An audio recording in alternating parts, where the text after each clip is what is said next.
हमारे बहुत सारे टॉप स्टडी चैनल पर आपका स्वागत है। आज हम फिजिक्स में अनंत रेखीय आवेशित तार के कारण विद्युत क्षेत्र की तीव्रता की गणना करेंगे। और इससे पिछली वीडियो में हमने समतल तल के कारण विद्युत क्षेत्र की तीव्रता की गणना की थी। आज हम रेखीय आवेशित तार के कारण विद्युत क्षेत्र की तीव्रता की गणना करेंगे। सो इस चैप्टर का ये लास्ट टॉपिक है, तो इसको हम स्पष्ट क्लियर तरह दे। जैसे कि पिछली वीडियो में हमने सबसे पहले हेडिंग के द्वारा डायग्राम बनाते थे, उसी प्रोसेस को कंटिन्यूस करेंगे इसमें। तो सबसे पहले हेडिंग को पढ़ते हैं। तो इसमें लिखा है अनंत रेखीय आवेशित चालक के कारण विद्युत क्षेत्र की तीव्रता, यानी रेखीय आवेशित है जो कि आवेशित तार है और वो भी अनंत है, यानी इसकी लंबाई अनंत है। जो कोई तार है उसकी लंबाई अनंत है। जैसे कि हम एक तार लेते हैं, ये हमारा ये तार है, ये आवेशित तार है।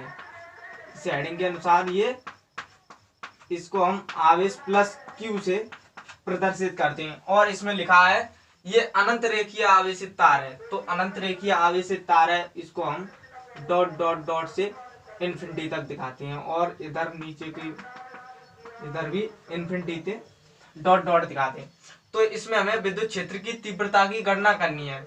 तो इसमें सबसे पहले हम इस रेखीय तार के चारों ओर एक बेलन खींचेंगे। तो बेलन कुछ इस प्रकार का बनेगा चित्र के अनुसार।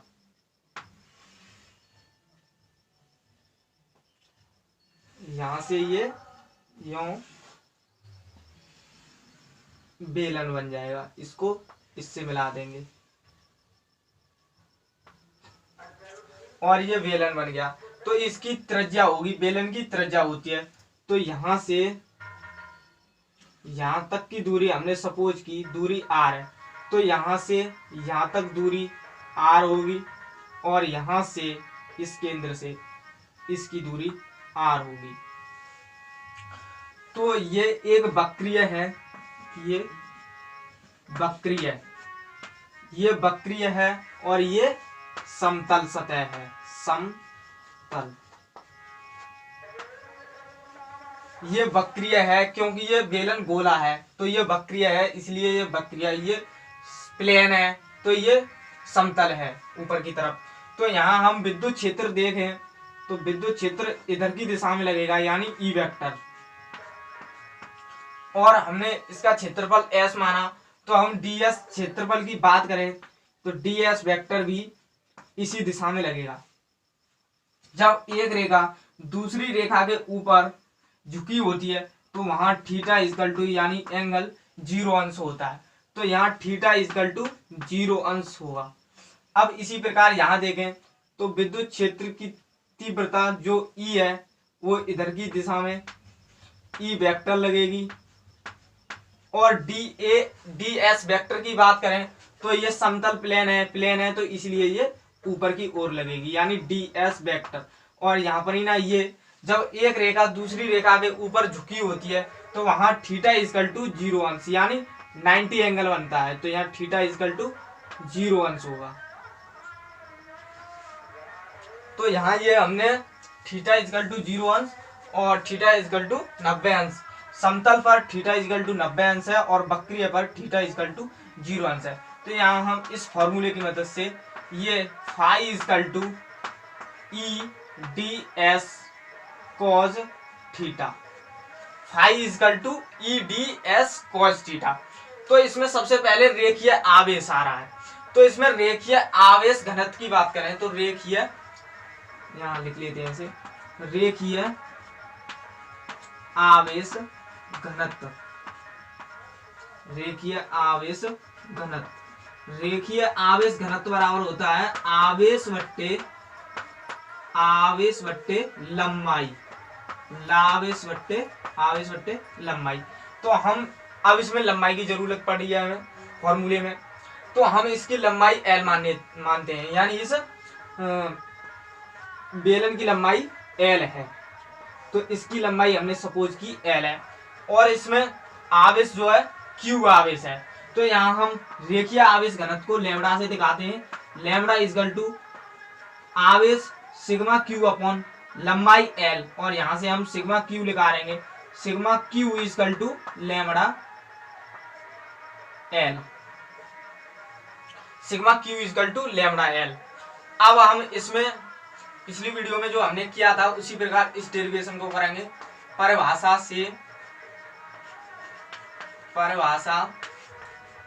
से, क्योंकि हम ds वेक्टर छोटे क्षेत्रफल के कारण फ्लक्स निकालना चाहते हैं, तो उसमें छोटा क्षेत्रफल लेंगे तो छोटा ही फ्लक्स निकलेगा, तो इसीलिए हम इसमें डी फाई लगाएंगे।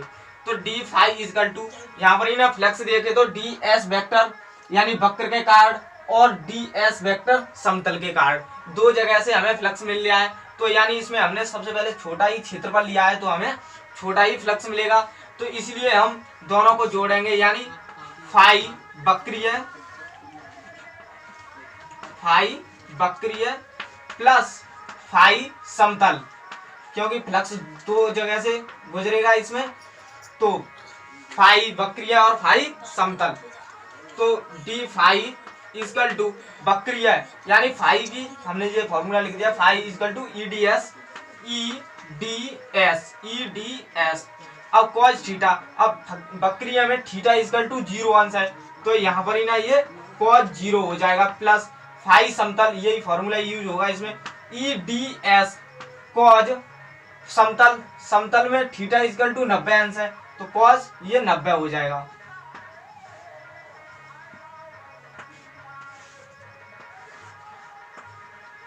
कॉस 90 इक्वल टू 0 होता है और कॉस 0 अंश इक्वल टू 1, यानी कॉस 90 का मान 0, कॉस 0 का 1, तो यहाँ हम रखेंगे तो D phi equal to cos 0 का 1, तो ये ईडीएस बचेगा प्लस और ये ईडीएस इंटू 0, तो फाइनली ये D phi equal to EDS बचेगा।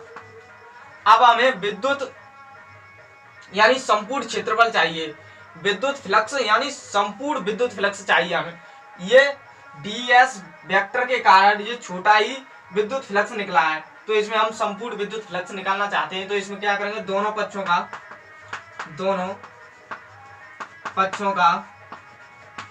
समाकलन करने पर, तो इसमें हम दोनों पक्षों का समाकलन करेंगे, तो ये डी फाई इक्वल टू समाकलन ई डी एस, तो डी फाई का समाकलन फाई हो जाएगा इक्वल टू ई कांस्टेंट है तो ई को आगे लेंगे और समाकलन डी एस, और समाकलन डी एस की बात करें तो ये समाकलन डी एस ये सब बेलन का वक्रीय पृष्ठ है, और हम जानते हैं बेलन का वक्रीय पृष्ठ 2 पाई आर एल होता है, 2 पाई आर एल त्रिज्या और लंबाई, तो यहाँ पर ही ना ये phi equal to E into sigma समाकलन DS equal to 2 pi R L, हमने phi equal to E into 2 pi R L ये परिभाषा से फाइंड किया है। अब हम गॉस के नियम से फाई की वैल्यू फाइंड करेंगे।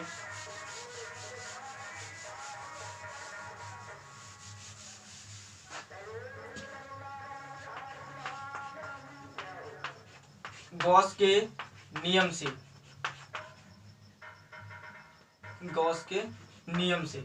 तो गॉस का नियम क्या होता है, गॉस का नियम होता है phi equal to sigma Q upon epsilon naught. अगर हम सिग्मा क्यू की बात करें तो ये हम sigma Q equal to lambda L पहले प्रूव कर चुके हैं, तो sigma Q equal to lambda L रखेंगे यहाँ, phi equal to lambda L upon epsilon naught. अब ये वैल्यू फाई इक्वल टू के बराबर है, ये वैल्यू फाई के बराबर है, तो इसको हम समीकरण 1 मानेंगे और इसको समीकरण 2 मानेंगे। तो समीकरण 1 व 2 से समीकरण 1 व 2 से देखें तो ये वैल्यू और ये वैल्यू बराबर हो जाएगी, तो यानी E into 2 pi R L equal to lambda L upon epsilon naught, और ये एल से एल कैंसिल हो जाएगी। हमें विद्युत क्षेत्र की तीव्रता की गणना करनी है, और हम जानते हैं विद्युत क्षेत्र की तीव्रता को हम ई से प्रदर्शित करते हैं, तो ई को हम इधर रखेंगे और यहाँ पर ना एल से एल कैंसिल हो गई और यहाँ 2 पाई आर बची, तो ये मल्टीप्लाई में तो ये वैल्यू डिवाइड हो जाएगी, तो E equal to lambda upon 2 pi epsilon R.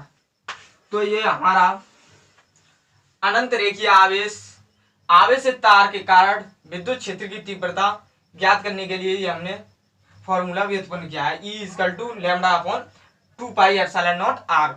तो अब ये याद करने में थोड़ा कठिन है, तो इसको मैं थोड़ा सिंपल बना देता हूं इसको। तो सिंपल बनाने के लिए क्या है, E इक्वल टू 2 लैम्डा, 2 की मल्टीप्लाई ऊपर करनी है और 2 की मल्टीप्लाई नीचे करनी है। तो नीचे मल्टीप्लाई करेंगे तो 2 दूनी 4 हो जाएगा, 4 pi epsilon naught into are.